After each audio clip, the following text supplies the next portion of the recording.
இன்றைய தினம் தூத்துக்குடி துறைமுக ஆணையத்திற்கு உட்பட்டு அந்த தலைவருக்கு உட்பட்டு அவருக்கு கீழே இருக்கின்ற அந்த தொழில் இன்று ஏறத்தாழ 100 கோடி ரூபாய் அளவுக்கு மிகப்பெரிய ஊழல் நடந்து அந்த ஊழலை கண்டுபிடிக்க வேண்டும் என்பதற்காக விஜிலன்ஸ் அதிகாரிகள் அங்கு தன்னுடைய பணியை முடித்துக் கொண்டிருக்கின்றார்கள் என்று சொல்கிறார்கள். ஆனால் எங்களுக்கு தெரியாது, அது கண்டிப்பாக இருக்கப்பட வேண்டும் என்று. இப்பொழுது நாங்கள் எங்கள் பிரச்சனைக்கு வருகின்றோம். ஒரு 6000 தொழிலாளர்கள் வேலை பார்த்த காலத்தில் இந்த 6000 தொழிலாளர்களிலே வேலை என்று வந்துவிட்டால் மாதத்திற்கு 7 நாள் 8 நாள் 10 நாள் என்று வந்து கொண்டிருந்தது. அதன் பின்பு ஆட்கள் குறைய அந்த வேலை முழுமையாக கிடைத்தது என்று சொன்னாலும் கூட அவர்களுக்கு கிடைக்கப்பட வேண்டிய சம்பளம் கிடைக்கப்படவில்லை. துறைமுகத்திலே மிகப்பெரிய ஊழல்கள் நடந்து கொண்டிருக்கின்றன. அது வெளியே தெரிவதில்லை. எங்களை பொறுத்தவரையில இந்த இப்பொழுது பார்த்துக் கொண்டிருக்கின்றார்களே இந்த தொழிலாளர்கள் இதே போன்று ஒரு 40 ஆண்டுகளுக்கு முன்பு இவர்களையும் அரசு ஊழியர்களாக்க வேண்டும், மத்திய அரசு நிர்ணயம் செய்கின்ற சம்பளங்களை கொடுக்கப்பட வேண்டும், தொழில் பாதுகாப்பு கொடுக்கப்பட வேண்டும், மருத்துவ வசதி கொடுக்கப்பட வேண்டும் என்று கோரிக்கை வைத்து ஒரு 10 ஆண்டுகளிலே அந்த கோரிக்கை 2012ஆம் ஆண்டு நிறைவேற்றப்பட்டது மத்திய அரசாங்கத்தால். அந்த மத்திய அரசாங்கத்தால் நிறைவேற்றப்பட்ட கூட்ட சம்பளம் அன்றைய தினம் எல்லா தொழிலாளர்களும் ஒரே தொழிலாளி தான். ஒரே தொழிலாளி சொன்னால் கிரேடு கிடையாது. பிஇ முடிச்சிருக்கோம், எம்ஏ முடிச்சிருக்கோம், நர்சிங் முடிச்சிருக்கோம், அதெல்லாம் கிடையாது. எல்லாரும் வியாபாரம். ஒருவர் மீஞ்சி கொடுப்பார், கப்பலில் இருந்து மீஞ்சி கொடுப்பார். இன்னும் ஒருவர் அதை டாலி செய்வார். இன்னொருவர் 140 பேர் பாதிக்கப்பட்ட போது வேலைக்கு சேர்கின்ற இப்ராஹிம் 10 ஆண்டுகளுக்கு பிறகு வந்த அந்தோனிக்கும் சம்பளம் எப்படி என்று சொன்னால் 10 வருடத்திற்கு கொண்டு வந்த அந்தோனி அதற்கு முன்பாக வந்த இப்ராஹிமை விட 20,000 ரூபாய் அதிகமாக வாங்கி கொண்டிருந்தார்கள். இந்த வித்தியாசங்கள் எல்லாம் 4 சோத்துக்குள்ளாகவே நடக்கும். இதை பற்றி அன்றே நாங்கள் இந்த விவாதத்தை எழுப்பி பல சுற்று பேச்சுவார்த்தை நடத்தி அன்றைய துறைமுக ஆணையத்தின் தலைவராக இருந்த ஜிஎஸ் ராவ், அதன் பின்பு சுப்பையா ஐஏஎஸ், அதன் பின்பு இப்போது இந்த இந்தியாவில் இருக்கக்கூடிய எல்லா துறைகளுக்கும் செக்ரட்டரி என்று சொல்லக்கூடிய அந்த செக்ரட்டரி பணியாற்றுகின்ற டெல்லியில அவர் ஒரு 3-4 ஆட்கள். இந்த 4 ஆண்டு காலம் நாங்கள் தொடர்ந்து எங்களுக்கு பாதிக்கப்பட்ட தொழிலாளர்களுக்கு சம்பளம் கொடுக்கப்பட வேண்டும் என்று சொல்லியிருக்கின்றோம். ஒவ்வொருவருக்கும் 4 அல்லது 5 ஸ்டெப் அந்த பதவியுடைய கோரிக்கை எங்களுடைய இந்த பாதிக்கப்பட்ட 140 தொழிலாளர்கள் கொடுக்கப்படவில்லை. ஆனால் மிச்சம் இருக்கக்கூடிய தொழிலாளிக்கு அவர்களுக்கும் கொடுக்காமல் அவர்களுக்கு கொடுத்ததை போன்று பாவனை செய்து 100 கோடி ரூபாய் அளவுக்கு கூட நடந்திருக்கு. 100 கோடி ரூபாய்.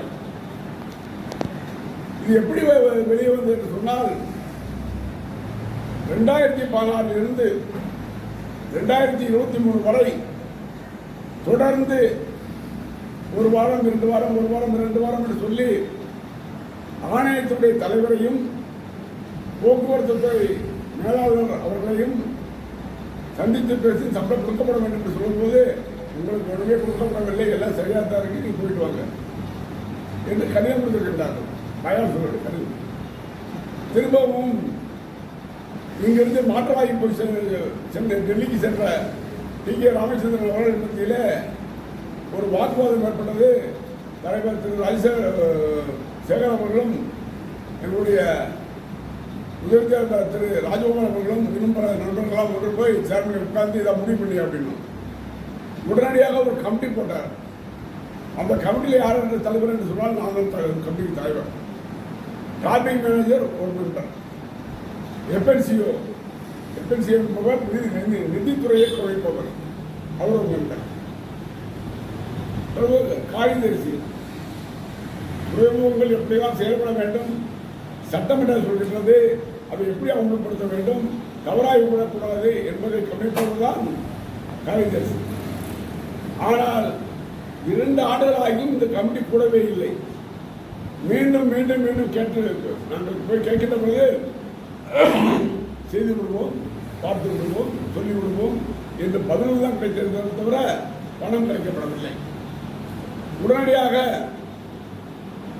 சென்ட்ரல் மத்திய தொழிற்சாவா சென்ட்ரல் லேபர் கமிஷனர் அவர்களுக்கு கடிதம் எழுதி அதன் மூலமாக வழக்கை நாங்கள் தாக்கல் செய்தோம். இது வழக்கல்ல, கன்சிடரேஷன்.